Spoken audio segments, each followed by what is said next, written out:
Can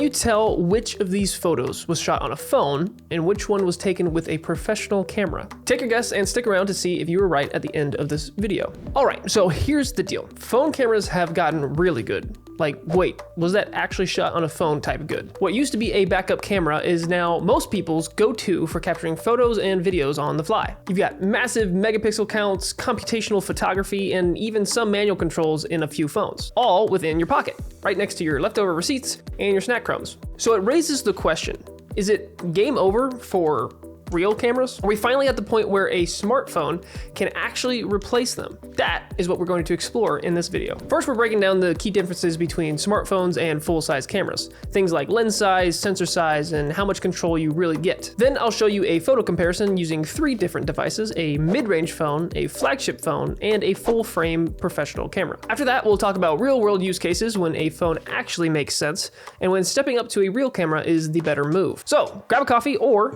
energy drink, and let's dive in. So the first big question is, what really separates your phone from a real camera? It mostly comes down to 3 things: lens size, sensor size, and control over your final image. Let's start with the lens. With a DSLR or mirrorless camera, you're working with interchangeable lenses. And they aren't just big for show, size does indeed matter here. A large lens can gather more light, which means sharper images, especially in low light situations. And more than that, it gives you access to true natural depth of field. That smooth background blur or bokeh doesn't come from software, it comes from the actual optics. And no, slapping on a blurry filter in an app is not quite the same. Bokeh is created by using a wide aperture, which allows for a shallow depth of field. Your subject stays in focus while the background beautifully blurs away. The shape and quality of the blur are influenced by the lens's glass elements and aperture blades, which is why high-end lenses often produce that creamy cinematic bokeh that most photographers are going for. Next up, the sensor. This might be the biggest difference of them all. Smartphone sensors are tiny, while full-frame camera sensors can be 30 times larger. We're talking David versus Goliath if David had decent light and AI sharpening. A larger sensor captures more light, which means better low light performance, less noise, more dynamic range, and more detail in both shadows and highlights. So whether you're shooting in harsh daylight or at golden hour, a bigger sensor gives you cleaner, more flexible images. Smartphones do a great job compensating with computational photography. Things like night mode, image stacking, and AI sharpening are impressive, no doubt. But with a real camera, you get that quality straight from the sensor. No software guesswork, no wizardry, just raw, clean image data. Finally, let's talk about control. With a proper camera, you're not limited to what the device thinks is best, which is usually the case with most smartphones. You have full manual control: aperture, shutter speed, ISO, white balance, focus, lens choice, all of it. You can fine-tune your setup for any shooting environment and really shape the image to match your creative vision. It's gear that works around you, not the other way around. And let's be honest, how often does your phone actually know what you want? So now that we've broken all that down, let's put it to the test. I went out and shot the same image on 3 different devices: a mid-range phone, a flagship phone, and my full-frame camera with the A7 III. I shot them all at a focal length of 50 just to keep some continuity between them all. Not gonna do any edits or any filters on any of the photos, just straight away what each device captured by itself. When it comes to the more macro compositions, I shot pretty much everything as wide open as I could. And for the landscape shots, I tightened everything back down around f6, f8 or so. So with all that being said, let's do some good old-fashioned pixel peeping.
after reviewing the shots, it's clear that while smartphones have come a long way, a dedicated camera still very much takes the crown. In wider landscape style photos, especially with everything in focus, both phones held their own, I will give it that. They delivered sharp, clean images that, if you didn't know any better, you might assume came from a bigger camera. But once I moved in closer and started introducing depth and crafted more intentional compositions with background blur, that is when it was pretty much game over. The full frame camera produced much richer detail, smoother fall off, and a much more cinematic professional vibe that the phones, let's be honest, just couldn't quite match. Now, if you're traveling light, snapping quick memories, or just trying to look like you're living your best life on Instagram, phones are more than good enough. They're fast, reliable, and fit right into your pocket, unlike a full frame with a 70-200 on it that feels like you're carrying a bazooka. But if you're serious about photography, if you want to explore lighting, composition, motion, color, and creative storytelling, that's where phones start to hit a ceiling. Photography, let's remember, is an art form, and just like you wouldn't expect Bob Ross to paint with a Crayola marker, although I'm sure he probably could, you can't expect a phone to deliver the same creative freedom and technical quality as a full camera setup. Phones are tools, yes,